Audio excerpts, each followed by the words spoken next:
The member for Stirling. It's with a sense of excitement, awe and trepidation that I stand here today before people that I've only previously seen on TV or read about in newspapers. Thank you, Mr Acting Speaker, for giving me the opportunity to address the Legislative Assembly for the first time as the elected member for Stirling. And in particular, I would especially like to extend my thanks to the people of Stirling for placing their trust in me by supporting me at the recent state election of February 26. It's truly a great honour to be elected as a Member of Parliament, and I'm acutely conscious of the responsibility that goes with representing the views of nearly 14,500 voters.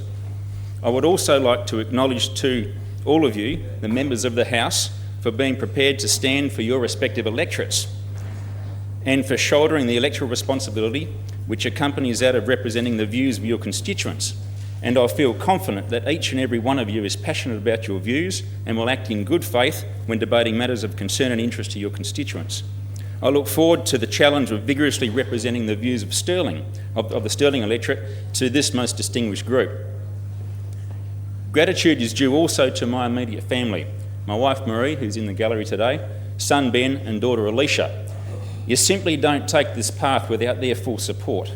They have been unwavering in their support and encouragement throughout my campaign. Thanks go also to the campaign committee, to my parents, Don and Margot Redman, friends Jeanette and Philip Trent, Ross Thornton, Debbie Rice, Terry Unright, and of course Monty House, the previous high-profile incumbent for his advice and support. Thanks must also go to all those helpers who in one way or another assisted during the campaign and of course on election day. Particular thanks are due to the Parliamentary National Party and the National Central Campaign Committee for their support. Finally, I would like to extend the acknowledgement to the late Neil Heffernan for his encouragement prior to my pre-selection. The Stirling electorate is of very special significance to me. I have strong family links in the area, with my maternal grandparents being amongst some of the first farming settlers in the Cranbrook district in the 1950s. My grandfather, Frank Smith, who was very outspoken about conservation practices in the Stirling Ranges, passed away early last year from a farming accident at 92 years of age. My great-grandfather on my father's side settled in Denmark in 1909 after contracting miner's disease in Kalgoorlie. The rightness of this decision to move was made somewhat easier when, on his first night in hospital in Kalgoorlie, blokes either side of him died of the disease. Interestingly, and of personal significance to me, he was the president of the Kalgoorlie Miners' Union, and upon moving to Denmark, stood for state parliament for the seat of Albany in 1924, foreshadowing my own political aspirations. I would like to read to you an excerpt from his address to the people of Albany. He said, "I come before you tonight as an independent candidate seeking your votes for the Albany seat. I would not have nominated had another farmer been in the field, but holding the view that the prosperity of Albany and its hinterland must come through the farming industry, I maintain this district should be represented in Parliament by a farmer." As a former union president, he probably didn't mind losing to the ALP candidate, but he nevertheless followed his principles in standing for the seat. It's interesting to note that of the 57 members in the House today, there's only 2 farmers. Let me tell you something about the Stirling electorate, which covers 5 quite diverse local government boundaries, making it probably one of the most interesting and beautiful electorates in the state. Stirling extends from the inland, rich, fertile farming districts of Franklin, Cranbrook and Mount Barker, where along with traditional farming pursuits we now have vineyards, olive groves, plantation timbers spotting the landscape. Moving back to the coastal areas of Denmark, Walpole, Bornholm, Little Grove and Good Beach, we see large urban centres surrounded by more intensive horticulture, aquaculture and other niche and cottage industries. The natural beauty of Karri forests, the Stirling and Pongarup ranges, and of course the varied coastal landscapes add to the majesty of the region.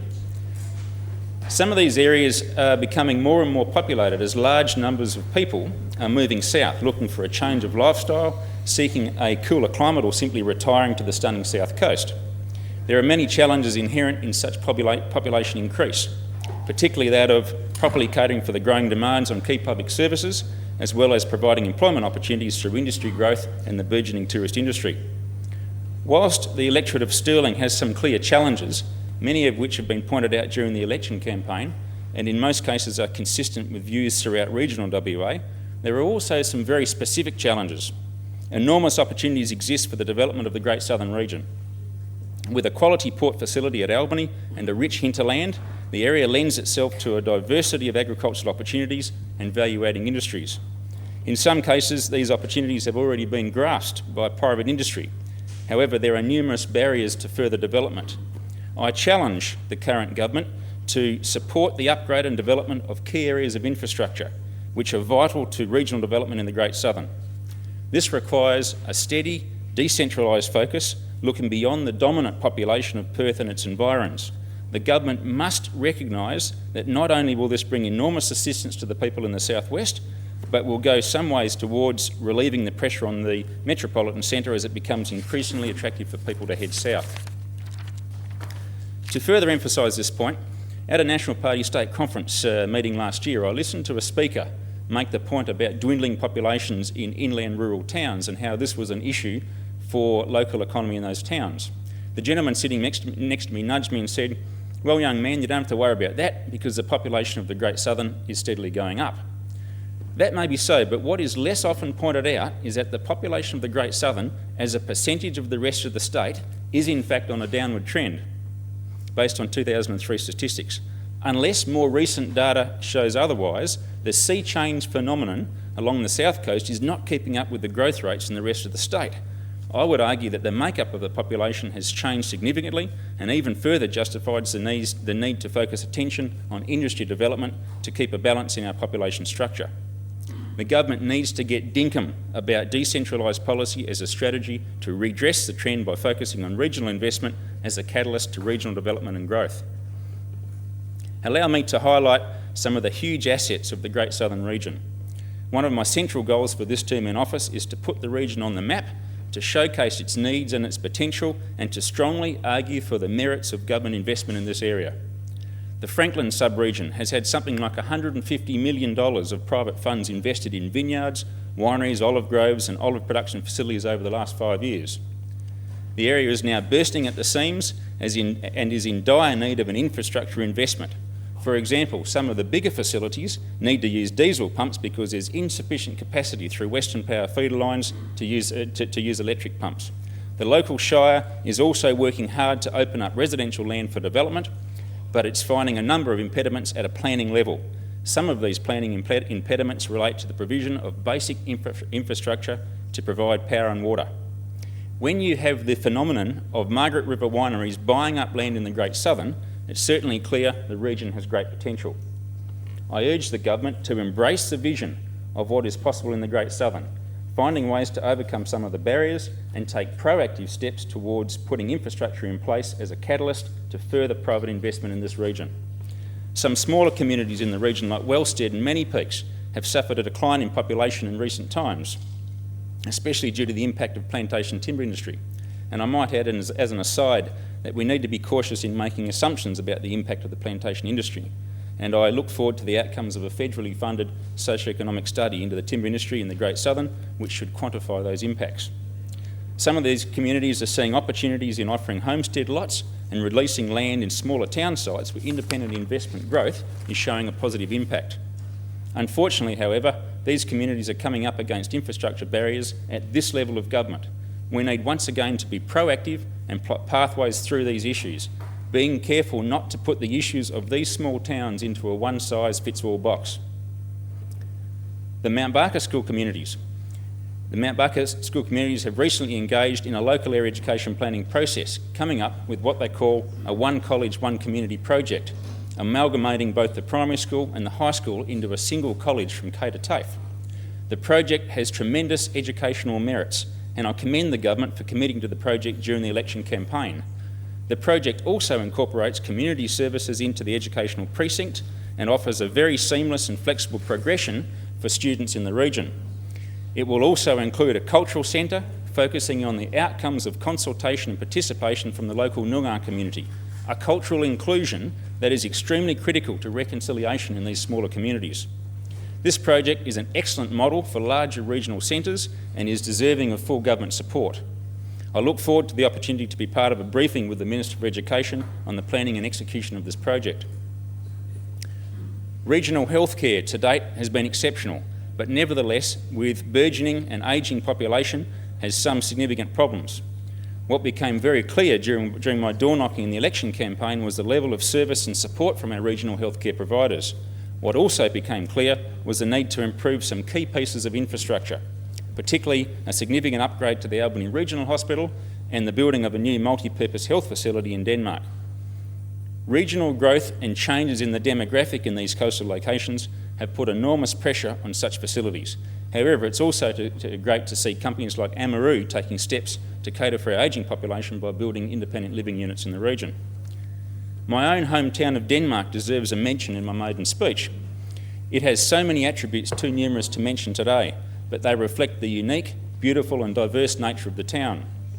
These include very strong cultural values encompassing the arts, alternative medicine and healing treatments, and it's interesting to note that Denmark as a community is very keen to develop a focus on education as an industry and showcase best practice in natural resource management and sustainable development. I might add that Denmark will be hosting the annual Natural Resource Management Conference later this year. Whilst the town site of Walpole may seem a forgotten paradise for some 400 people, it actually has a summer influx of over 230,000 visitors. The seasonality of the town, as with many other areas of the southwest, creates its own pressures in terms of local employment and the opportunity for industry development. The local community is very keen and enthusiastic to develop their town entrance statement to reflect the natural value of the town and promote to the visiting community the opportunities the town has to offer. So to summarise the central point I've made so far, there is considerable interest in and potential for industry development in the Great Southern region. The region boasts a woodchip mill and another one possibly on the way. There's also plans on the drawing board for a strand lumber production facility, utilising German technology in the production of timber products from wood chips.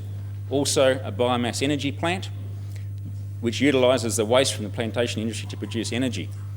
Additional to this is the Grange Resources magnetite project at Wellstead, which with the recent increase in iron ore prices will almost certainly be a viable project. Agriculture is and will remain for some time the most prominent industry sector in the region. However, diversification trends are seeing less traditional agricultural industries such as aquaculture and organic horticulture entering the marketplace, with value-adding industries such as cheese making and production of milk products taking a greater role in agricultural activities. So clearly it's all happening in the Great Southern. These projects will bring with them other investments as well as considerable employment and wealth to the local communities. If we are to encourage more business investment in the region, we need to ensure access to the Albany Port Facility is secure and viable. This means Albany Port Facility development and upgrades and the ring road access enabling haulage traffic to bypass the town proper. And I know the member for Albany is supportive of the Albany foreshore development proposal, and I would encourage that in this process we don't compromise access to what is a fundamental resource for the region, the port facility itself. My address so far has aimed at raising the profile of the Great Southern region and my desire and commitment to vigorously champion its needs and the concerns and interests of my constituents, concerns of interest which have been raised with me over recent months. I'm also acutely aware that I am, in a sense, representing the desires and needs of all of regional WA, because many of the issues I've raised so far today have a common thread, and that is that they are all issues faced by people living in regional WA. Western Australia, more than many states, has intense concentration of its population in a few cities, so there's an enormous imbalance in the kinds of government assistance and facilities which city people take for granted. There are some strong principles that need to be recognised here, and these are common principles that have been articulated through most of the addresses made by regional politicians over the last 20 years. They are not new. So what are these principles? Firstly, promoting a commitment to decentralised policy, giving regional communities the opportunity to capitalise on government investment. Secondly, promoting a commitment to the provision of basic services to all members of our community. We have a service obligation to all community members and we need to deliver on that obligation. When the power went out in Perth last year, people got the sack. When it went out in regional WA, no one seems to take a great deal of notice. Thirdly, promoting a commitment to invest in regional infrastructure as the catalyst to encourage regional investment and development. I find it very interesting and frustrating that these principles have been articulated for many years and yet still remain major issues affecting the viability of regional WA, despite regional WA being a major contributor to the wealth of our state. On most socioeconomic indicators, regional WA lags well behind the city and will remain so unless we target long-term sustainable strategies to bring about much-needed change. I'd like to comment on a few of the more universal issues. Health. Healthcare, and in particular aged care, are key issues in regional Western Australia. They are especially issues in inland areas showing population decline, as well as coastal locations under increasing population pressure. With the general ageing of our population, we are seeing increasing pressure on our federal and state governments to plan effectively for the delivery of services and maintenance of satisfactory welfare support for the needy. What we are seeing on the coast is an accentuated version of this ageing demographic, where, as I mentioned earlier, retirees are moving to the coast.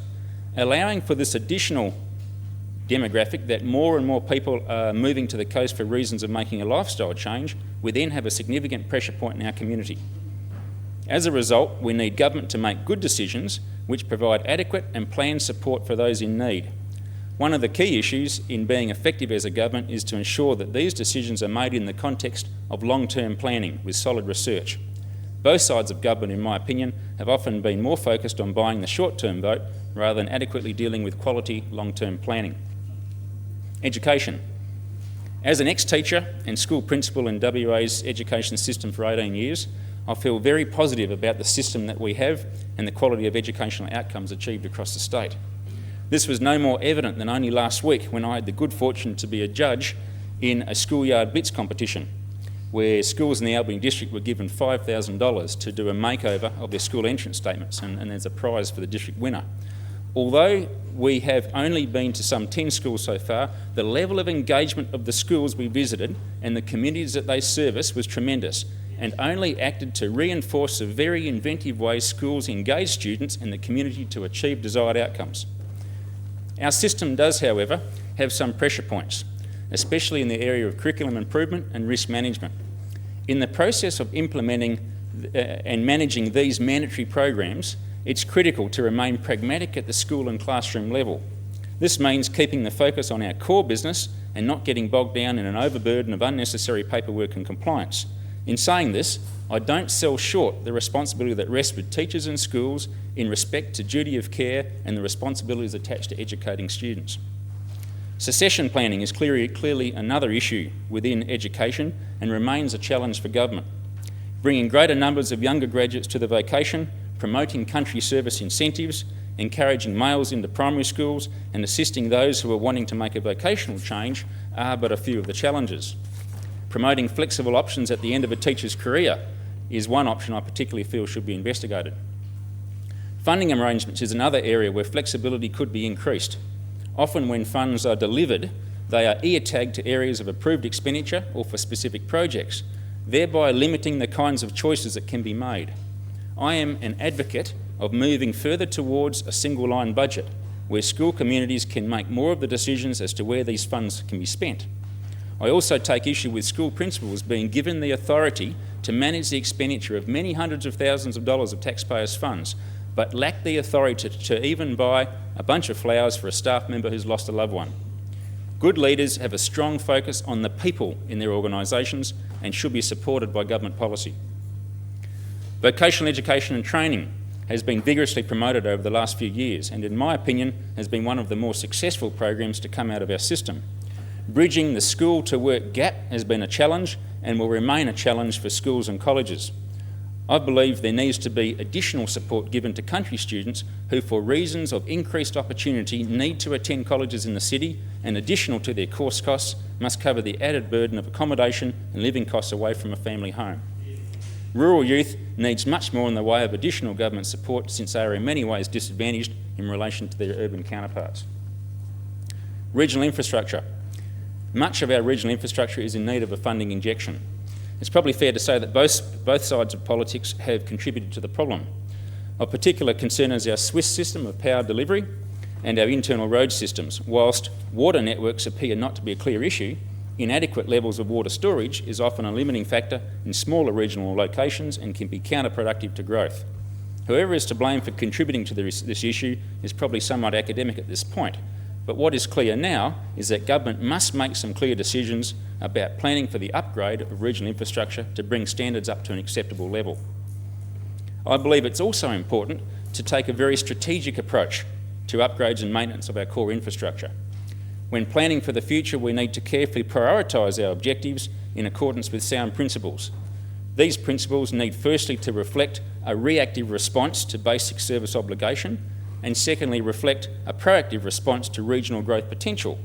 By maintaining a proportion of funds directed to areas of regional growth, we are not putting a handbrake on growth, and therefore government can effectively promote opportunities for smaller regional communities which would otherwise be held back by the limitations of key service provision. Law and order. I'm in the atypical position of finding it a little hard to comment on law and order, as I live in an area of the state that's relatively free of crime. Issues like party violence, car stealing, house theft, and general unsavoury behaviour in the wider community, on the other hand, seem to be on the increase and obviously difficult to control. I would like to comment on some principles I hold in regard to community policing, and would like to draw a parallel to my own experience in managing students in a rural residential college. On the surface, it looks like I'm drawing a long bow, but I do want you to consider the parallel.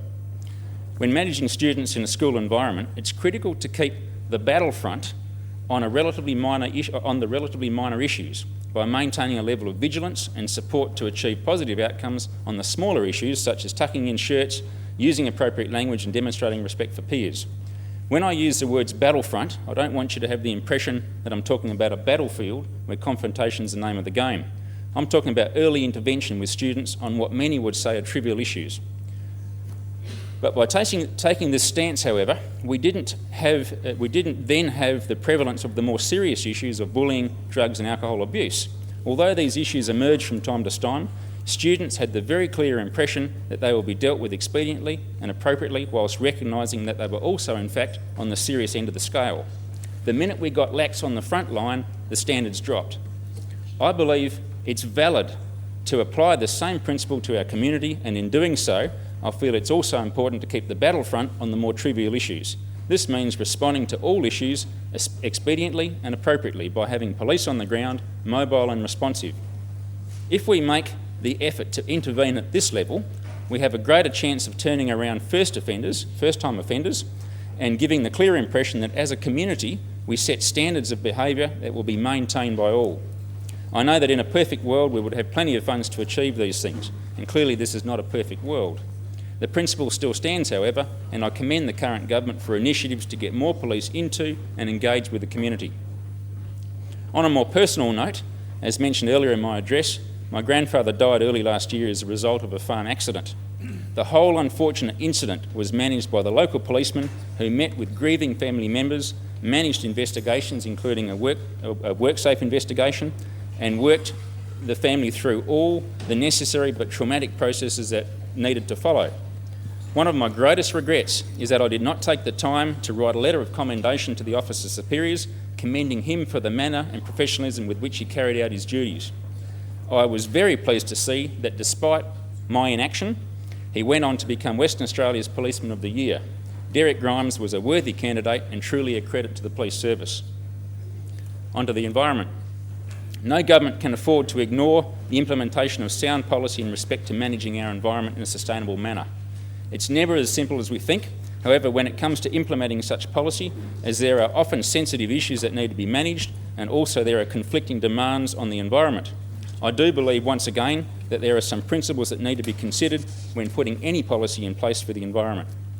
Firstly, it's paramount we manage the process of compensation, where through no fault of their own, landholders are forced to give up land use rights for the benefit of the whole community. If we truly appreciate the environmental value of such land holdings, then it's incumbent on the whole community to appropriately compensate landholders for such changes. Secondly, simply gazetting a piece of land as National Park or Reserve does not necessarily mean it has any increased level of protection with respect to the environmental values it holds. Such classifications need to be accompanied by the necessary resources to ensure real values and not simply the classification are protected.